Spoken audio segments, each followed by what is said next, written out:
Cyberpunk 2077 has had quite the divisive release. With bugs aplenty and a unique, gorgeous world, this game is sure to stir up debate and get people talking. But that isn't what we're here for today. Today we're going to be addressing the other elephant in the room, the game's oppressive graphical requirements. Cyberpunk 2077 is difficult to run well on new hardware, let alone aging or used components.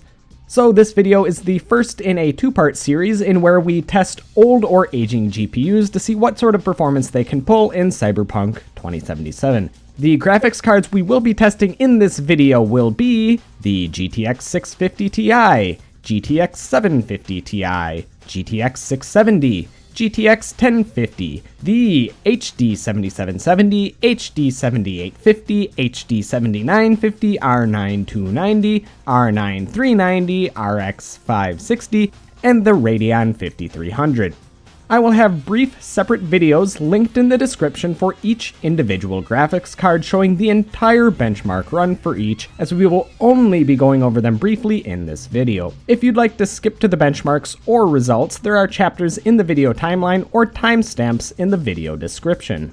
As a side note, as it currently stands, no NVIDIA Fermi-based 400 and 500 series GPU or older can run this game. In addition, any Radeon card that uses Terascale 2 or older, that's the HD 6000 series and older, will not run the game either. The NVIDIA 400 and 500 series cards theoretically could run the game as they are DirectX 12 capable, but the drivers for them haven't been updated since 2018, so support for this game seems unlikely in the future, but we'll have to see. For the benchmarks, we did our best to target the cinematic 24 FPS, and ideally we targeted 30. We did our best to choose settings and resolutions that would give us the best overall visual appearance in terms of both graphical fidelity and smoothness. We did a benchmark both for indoor gameplay and while out and about in Night City.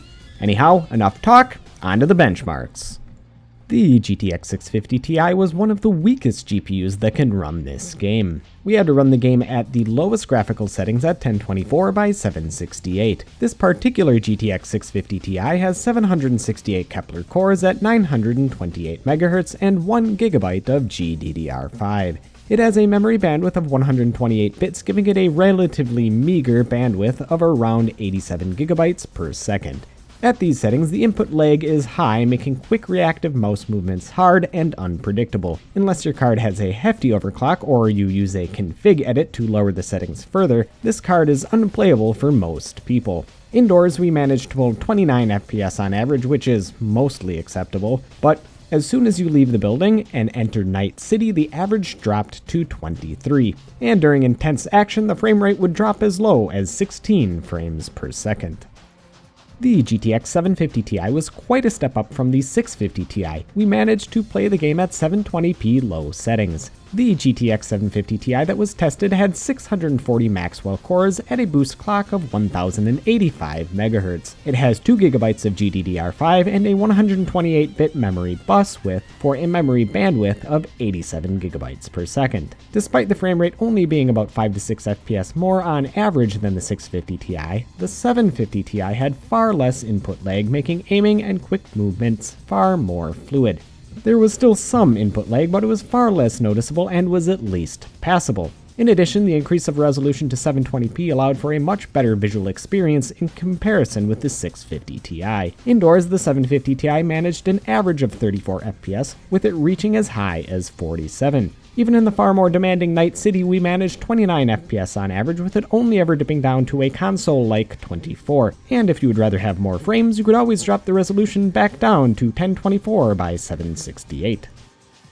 The GTX 670 was able to run this game at 720p low settings. If you have a GTX 660 Ti, you would likely see nearly identical performance, as the GPUs in both cards are nearly identical with the exception of the memory bandwidth.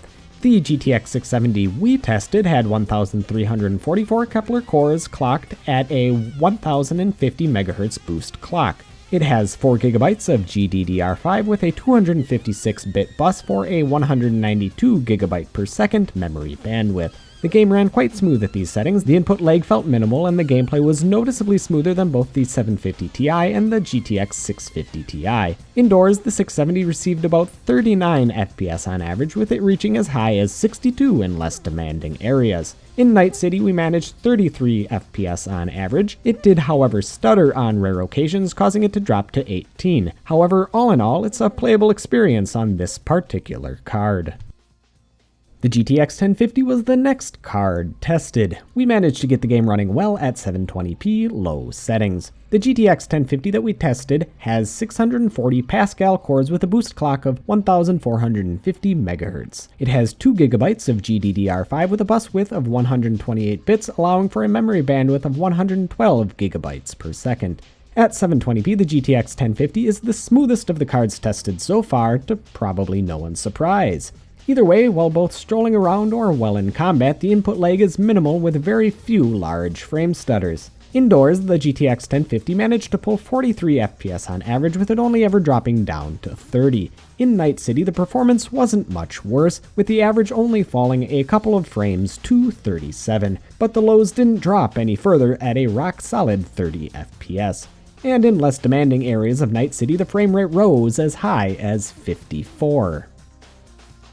The first Radeon card that we tested was the HD 7770. This card was running at 1024 by 768 at the low settings. The HD 7770 that we tested has 640 GCN1 stream processors at a 1 GHz core clock. It has 1 GB of GDDR5 with a 128-bit bus for a memory bandwidth of 72 GB per second. At 1024 by 768, this had a very noticeable amount of input lag. The frame rate struggled when both indoors and when in Night City.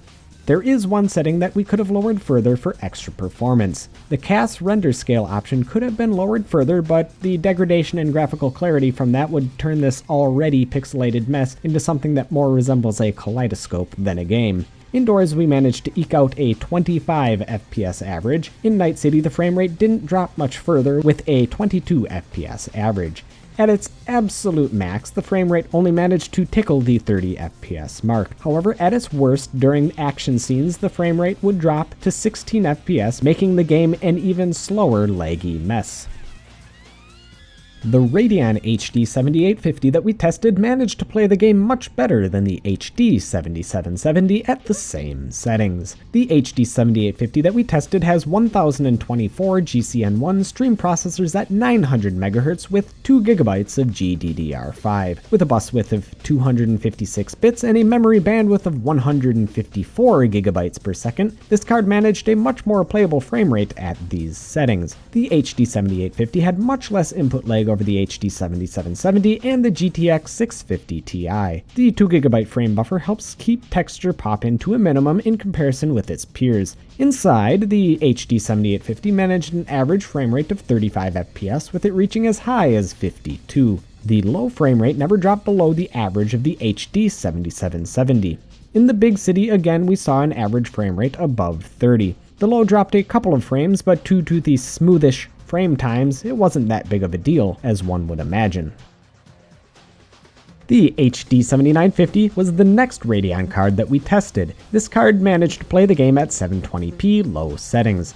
The HD 7950 that we tested has 1792 GCN1 stream processors at 850 MHz with 3 GB of GDDR5.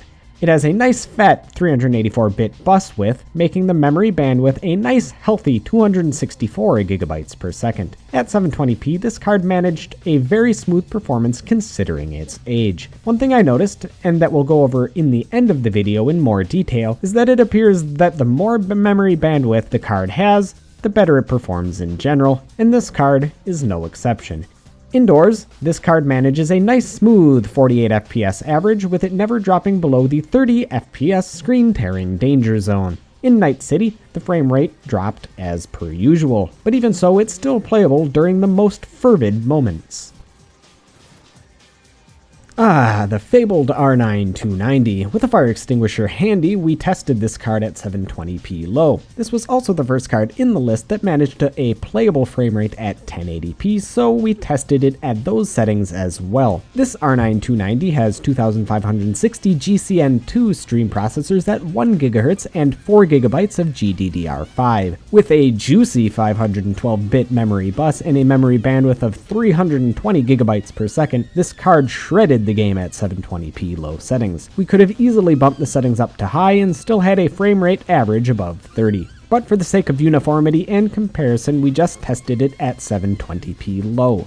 This card was by far the most playable so far. Motion is fluid, natural, and you forget you're playing such a demanding title with this card. At 1080p low, the card is still more than adequate. Low settings are where you'd likely want to keep this card if you decide to play it at 1080p. This card managed to be just as playable at 1080p as the GTX 1050 managed to be at 720p. If we look at the results, at 720p, the card could hold a solid 60 plus FPS on average in both Night City and indoors. With a frame rate never getting close to the 30 FPS mark, increasing those settings would certainly be in the cards for this resolution. At 1080p, the R9 290 managed a solid mid to low 40 FPS on average in both environments tested. And with the lows never dropping below 30 FPS, it'll be a smooth performance the entire time.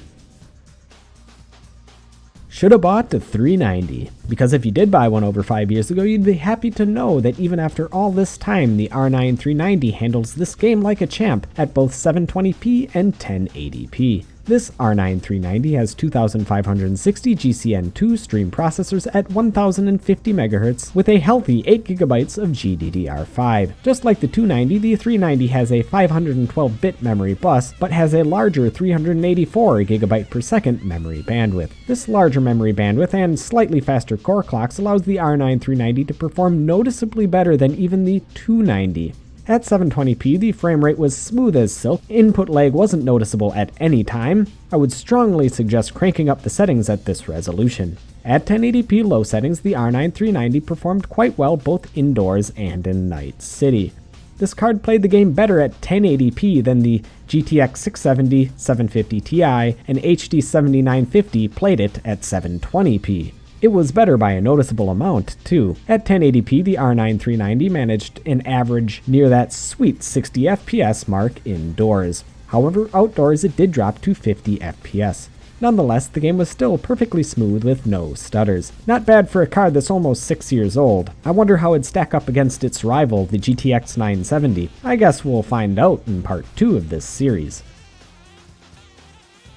The RX 560 was the next card tested. This card only managed to play the game at 720p low settings. The RX 560 that we tested has 896 GCN4 stream processors at a boost clock of 1200 MHz and 4 GB of GDDR5. This RX 560 has a memory bus with 128 bits, giving it a 112 GB per second memory bandwidth. At 720p low settings, we managed a smooth enough performance. However, this card is far from the best performing 720p card we tested. The input lag was alright, but it did stutter from time to time. The texture popping in this card was far more than that of the HD 7950 and GTX 670. The performance was very much on par with the GTX 1050 at these settings. With an average of 46 indoors and 36 outdoors, it was only a couple of frames off the GTX 1050. One thing to note is that not all 560s are created equal. This is the slow variant with only 896 stream processors. The RX 560 variant with 1024 stream processors would likely see a noticeable uplift in performance, so keep that in mind when reading these results.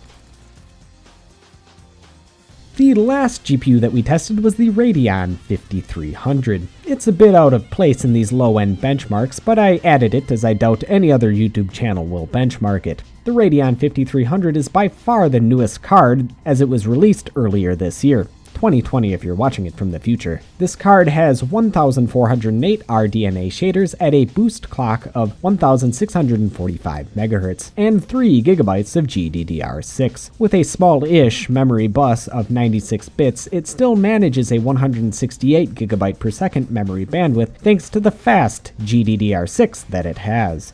The improved rasterization performance of RDNA is paying dividends in this game, as it feels as smooth as the R9 390 at these settings despite having 1,000 less shaders and half the memory bandwidth. At 720p you could certainly crank up the settings, as the average was only slightly below that of the R9 390. However, at 1080p the card manages to outperform the 390 by just a frame or two on average. With all the testing done, let's take a look at the combined results for each resolution tested. At 1024 by 768, the HD 7850 was the only GPU that had a smooth performance. The GTX 650 Ti could technically play the game if you're willing to deal with noticeable input lag and frame drops while in Night City. The HD 7770 was really only included because if you're desperate, you could drop the cast settings a little bit lower to play the game. But that, as stated before, would turn the game into an even blurrier mess. But if you wanted, you could still technically play the game. For the cards that were tested at 720p low settings, the best was by far the R9 390. It beat out every other card tested, even the brand new Radeon 5300. The GTX 750 Ti struggled to run Cyberpunk at 720p. There was a large clustering of cards around the 40 to 50 FPS average indoors and 30 to 40 FPS outdoors. One interesting thing is the high frame rate for a significant amount of the cards were within margin of error of each other. I'm not sure what caused this, but it is interesting to see nonetheless. One takeaway from this chart is that the older mid-range cards can indeed play Cyberpunk 2077 at 720p, and older high-end cards will likely be overkill for this resolution. At 1080p, only 3 of the total cards tested managed a playable experience. The Radeon 5300 managed to edge out the R9 390 in all categories. Even so, all of the cards tested at this resolution had a decent enough performance at 1080p. So what do you actually need in a graphics card to get good performance in this game? Stat-wise, what are the most important aspects of a graphics card for Cyberpunk 2077? I ran a bunch of correlation statistics and came up with some pretty interesting results. I've heard lots of talk about VRAM being an issue, and the more you have, the better, or so they say. Whereas that probably is the case at higher resolutions. At the resolutions we tested, that certainly was not the case. The correlation between frame rate and VRAM shows no similarity. The R² value that you see is the number that represents the strength of the correlation. Closer to the number 1, the stronger the correlation. 0 would represent absolutely no correlation, and a negative number would represent a negative correlation between the results. So a 0.352, although not completely random, doesn't show any strong relation from frame size buffer to performance at the settings that we tested. One thing that does show a very strong correlation is the single precision core performance. With an R² value of above 0.8, there is significant reason to believe that single precision performance, or FP32 operations, have a large impact on gaming performance. The more gigaflops, the more performance. And if you're curious what makes a GPU have good single precision performance, the formula is the number of cores multiplied by the cycle multiplied again by the FP32 flops per cycle given the architecture. And most GPU architectures have the same FP32 ability. So basically, the core count times the frequency will give you a good idea of how well a card will perform in this game in relation to another card. The higher, the better. Another argument that I heard online is that core clocks matter for performance in this game, and that is clearly not the case. The clock speed R² correlation is a 0.06. That is so close to 0 that it shows nearly no relation between core clock speed and gaming performance. Likely the only reason it has a positive correlation at all is because clock speeds are part of the formula for FP32 performance, and FP32 performance was shown to have a strong relationship with gaming frame rate. The last dataset we ran was memory bandwidth to average performance. There certainly is a correlation here, even if it isn't as strong as the single precision performance relation. It does appear that the cards with large memory bandwidths appear to have an easier time running this game. Correlation doesn't always prove causation, but choosing a GPU with a larger bandwidth certainly wouldn't hurt in this game. Alright, that'll wrap it up for part 1. Please do stick around this channel for part 2. We'll be testing a whole new bunch of older GPUs to see how they handle Cyberpunk 2077. If you have any comments or suggestions on how to make this format better, please let me know. If there was anything you found useful or interesting, that would be fantastic to know as well. If you like this sort of old computer content, consider subscribing and leaving a like. As always, thank you folks for watching. May your frame rates be high and your prices low. And I'll catch you folks next time.